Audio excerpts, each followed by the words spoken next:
নমস্কার বন্ধুরা, সকলকে ভালোবাসা শুভেচ্ছা জানিয়ে শুরু করছি। আজ বলবো মাইক্রোসফট ওয়ার্ডের ড্রয়িং ট্যাবের অন্তর্গত অর্থাৎ ড্র ট্যাবের অন্তর্গত ড্রয়িং টুলস আর স্কেল এর অর্থাৎ রুলারের স্টেনসিলস। ড্রয়িং টুলস এর মধ্যে আছে পেনে লেফট ক্লিক করলে দেখতে পাবেন পেনের বিভিন্ন কালার, পেনের থিকনেস অর্থাৎ কীভাবে পেনের থিকনেসকে বাড়ানো যায়, কমানো যায় ইত্যাদি। এই পরপর দুটো পেন আছে। এই পেনের মধ্যে দুটো পেন কি একই রকম কাজে ব্যবহার করা যায়। তারপরে আছে আরেকটি পেন যেটা হাইলাইটেড হয়।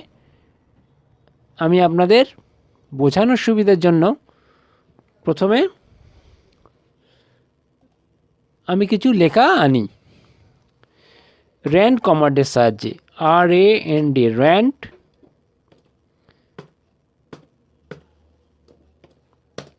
কিছু লেখা আনলাম। এই লেখাটার সাইজটা আমি একটু বাড়াই, তাহলে বোঝাতে আর একটু সুবিধে হবে।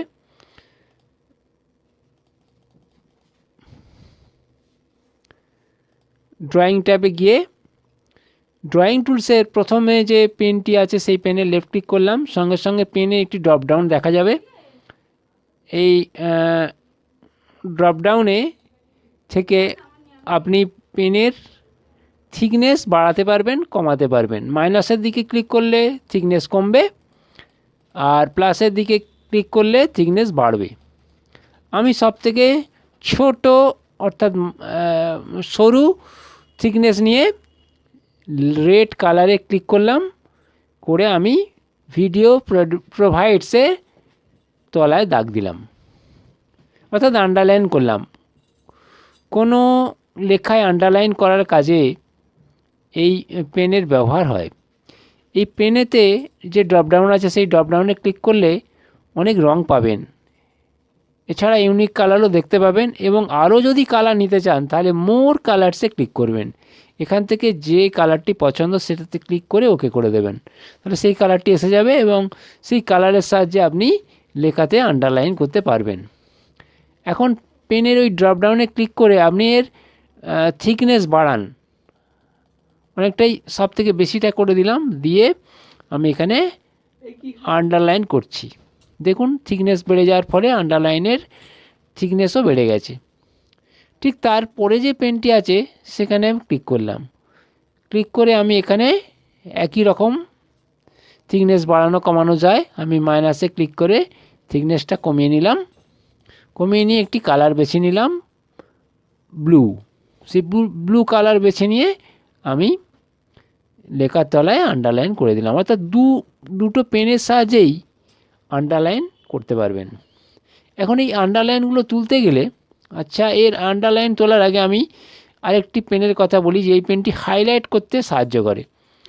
এই পেনটায় ক্লিক করলাম, করে আমি এখানে হাইলাইট করে দিলাম। এই হাইলাইটের বিভিন্ন কালার নেওয়ার জন্য হাইলাইটে যে ড্রপডাউন আছে সেই ড্রপডাউনে ক্লিক করলাম, করে আমি একটি ইয়েলো কালার বেছে নিয়ে লেখার উপরে হাইলাইট করলাম। এখন হাইলাইট আর এই আন্ডারলাইনে যে পেনগুলো আছে সেগুলোর কাজ কিন্তু এক নয়। আন্ডারলাইনে যে পেনগুলো আছে সেই তার ড্রপডাউনে ক্লিক করে আমি একটি কালার নিলাম আর লেখার উপর চালিয়ে দিলাম, তাতে করে কী হবে, লেখাগুলো হাইলাইটের অর্থাৎ আন্ডারলাইনের তলায় চাপা পড়ে যাবে। কিন্তু হাইলাইটের ক্ষেত্রে তা হয় না। হাইলাইটের পেনের কালারের সাহায্যে আমরা কেবলমাত্র লেখার উপর হাইলাইট চালিয়ে দিলেও লেখাটা কিন্তু দেখা যায়, ঢাকা পড়ে যায় না। ওকে, এরপরে একদম পেনগুলো ঠিক আগে আছে ইরেজার ক্লিক করলে ইরেজারও একটা ড্রপডাউন দেখা যায়। তাতে ইরেজার মোটা আর রোগা অর্থাৎ থিকনেস বাড়ানো যায় এবং কমানো যায়। মাইনাস চিহ্নের সাহায্যে কমানো যায় আর প্লাস চিহ্নের সাহায্যে বাড়ানো যায়। আমি এখানে প্রথমে ইরেজারটাকে নিলাম, নিয়ে লেফট ক্লিক করছি সঙ্গে সঙ্গে সিলেক্ট হয়ে যাচ্ছে। এবার ডিলিটে ক্লিক করলে ডিলিট হয়ে যাবে। আবার ইরেজারে ক্লিক করলাম, করে ঠিক তার ইরেজারে ড্রপডাউনে ক্লিক করে ইরেজার পয়েন্ট, দেখুন পয়েন্ট ইরেজার আছে, এখানে ক্লিক করে আপনি সিলেক্ট করলে সিলেক্ট হয়ে যাবে, আর ডিলিটে ক্লিক করলে ডিলিট হয়ে যাবে। পয়েন্টে ক্লিক করবেন, ক্লিক করে ডিলিট। আর একদম ইরেজারের ঠিক আগে আছে ল্যাসো সিলেক্ট, এই ল্যাসো সিলেক্টে ক্লিক করলে এবং লেফট পয়েন্টার ধরে আপনি যতটা সিলেক্ট ল্যাসো সাহায্যে করবেন, তারপরে আপনি যদি সেটা ডিলিটে ক্লিক করেন সাথে সাথে ডিলিট হয়ে যাবে। অর্থাৎ ল্যাসো টুলের সাহায্যে আপনি অনেক গোটা যে আন্ডারলাইনগুলো বা সিলেক্ট কালার করেছিলেন সেগুলো তুলে দিতে পারবেন। আমি এখন পুরো লেখাটা কন্ট্রোলের সাহায্যে সিলেক্ট করে ডিলিট করলাম। এরপরে আমি দেখাবো রুলারে ক্লিক করলাম, সঙ্গে সঙ্গে রুলারটা এসে গেল। এখন সিটিআরএল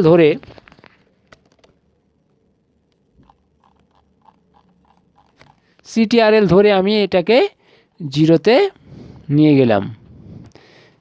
এর আগে আমি দেখাই যে পেনের সাহায্যে যদি আমি কোনো লাইন টানতে যাই তাহলে সেই লাইন কিন্তু সমান হয় না, এঁকে মেঁকে যায়, কিন্তু রুলারের সাহায্যে কি হয়, পুরো লাইনটা সমান টানা যায়। এখানে আমি সমান টানলাম, আবার সমান টানলাম, অর্থাৎ সমান সরলরেখা, কোনো জায়গায় বাঁক নেই, এরকম সরলরেখা রুলারের সাহায্যে আমরা টানতে পারি। এখন রুলারটায় যদি আমি 45 ডিগ্রি কোণ আঁকতে চাই তাহলে আবার সিটিআরটা ধরবো, ধরে আমি ধীরে ধীরে 45 ডিগ্রি কোণে এটাকে আনবো, এনে 45 ডিগ্রি কোণ আমি আঁকবো। এই 45 ডিগ্রি কোণ হয়ে গেল। এইভাবে আপনি এই রুলারটাকে ইউজ করতে পারবেন। এডিটের অন্তর্গত ফরম্যাট ব্যাকগ্রাউন্ডের ড্রপডাউন লেফট ক্লিক করলেই দেখতে পাবেন প্রথমে আছে নান, তারপরে ফরম্যাট করার বিভিন্ন অপশান। আমি একটিতে ক্লিক করলাম, সঙ্গে সঙ্গে দেখতে পাবেন যে পুরো বাংলা পাতার মতো লাইনটা অংশ এসে গেছে। যদি পুরো পাতা জুড়ে না আসে সেক্ষেত্রে আবার ফরম্যাট ব্যাকগ্রাউন্ডের ড্রপডাউনে যাবেন, গিয়ে দেখবেন apply to full page left click করবেন, সঙ্গে সঙ্গে পুরো পাতা জুড়ে বাংলা খাতার মতো, বাংলা পাতার মতো হয়ে গেছে। ফরম্যাট ব্যাকগ্রাউন্ডের ড্রপডাউনে যাবেন, গিয়ে যদি পেজে কালার দিতে চান তাহলে পেজ কালারটায় যাবেন, গিয়ে বিভিন্ন কালার আছে, আপনার পছন্দ মতো কালার সিলেক্ট করে লেফট ক্লিক করবেন। ওকে, এই ফরম্যাট ব্যাকগ্রাউন্ডের আমি এটাকে নান করে দিলাম। এরপরে আছে ইঙ্ক টু সেভ, কনভার্টের অন্তর্গত ইঙ্ক টু সেভে লেফট ক্লিক করবেন, করে যদি ধরুন বৃত্ত আঁকছেন, আমি বৃত্ত একটা আঁকামাকা আঁকলাম, সঙ্গে সঙ্গে বৃত্তটা পরিষ্কার সুন্দরভাবে এসে গেল।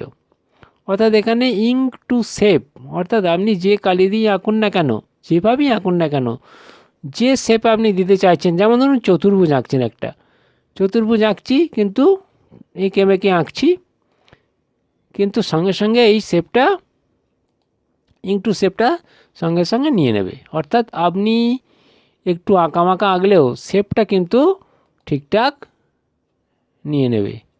অর্থাৎ আপনি যেমন ধরুন চতুর্ভুজ আঁকতে চাইছেন, চতুর্ভুজ আঁকা হয়ে যাবে।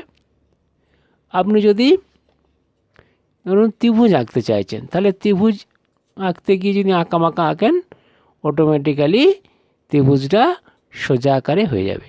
এটা হচ্ছে ইঙ্ক টু শেপ। এইগুলো আমি সিলেক্টের সাহায্যে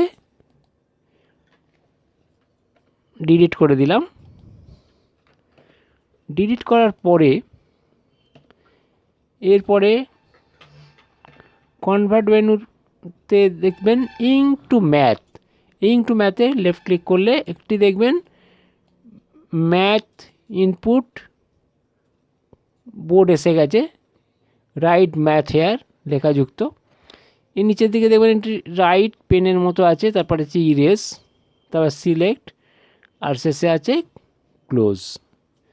আমি এখানে এই রাইট টুলটা নিয়ে লিখছি এ স্কোয়ার প্লাস বি স্কোয়ার। ওকে, দেখুন সঙ্গে সঙ্গে খুব লেখার জায়গাটা খুব সুন্দর, এ স্কোয়ার প্লাস বি স্কোয়ারটা এসে গেল। আমি যদি এর নিচে লাইন টেনে এ স্কোয়ারটা লিখে দিই, সঙ্গে সঙ্গে A plus A square plus B square by A square খুব সুন্দরভাবে এসে গেল। আমি যদি এখানে ইনসার্ট করি তাহলে সঙ্গে সঙ্গে পেজের মধ্যে এই লেখাটা এসে যাবে, A square plus B square by A square. আমি লেখাটাকে একটু বাড়িয়ে নিলাম। ওকে, আবার আমি ড্রতে ফিরে গেলাম। এরপরে আছে ড্রয়িং ক্যানভাস, অর্থাৎ আমি একটা ড্রয়িং ক্যানভাস নিতে পারি, যেটার সাহায্যে যেটার মধ্যে আমি ক্যানভাসটা রাখতে পারি, অর্থাৎ আঁকাটা রাখতে পারি। এই ক্যানভাসের মধ্যে আপনি আপনার আঁকাটা রাখতে পারবেন। এখন এরপরে আছে রিপ্লে, ইঙ্ক রিপ্লে। আমি এখানে নিচের দিকে কার্সারটাকে রাখলাম, রেখে একটি পেন, যে ড্রয়িং টুলসের পেন আছে, পেনে লেফট ক্লিক করে আমি কিছু আঁকলাম, ইজিবিজি ইত্যাদি বেশ কিছু ড্রয়িং করলাম। করার পরে আমি যেই ইঙ্ক রিপ্লেতে ক্লিক করব, সঙ্গে সঙ্গে দেখাবে যে ইঙ্কটা কিভাবে গেল, অর্থাৎ ইঙ্কটা আমি কিভাবে ব্যবহার করেছি সেটা এই রিপ্লের মাধ্যমে দেখা যাবে। তাহলে বন্ধুরা, আমি ড্রয়ের অন্তর্গত এডিট, কনভার্ট, ইনসার্ট এবং রিপ্লে সম্পর্কে বললাম। সকলকে ভালোবাসা শুভেচ্ছা জানিয়ে শেষ করছি। ধন্যবাদ।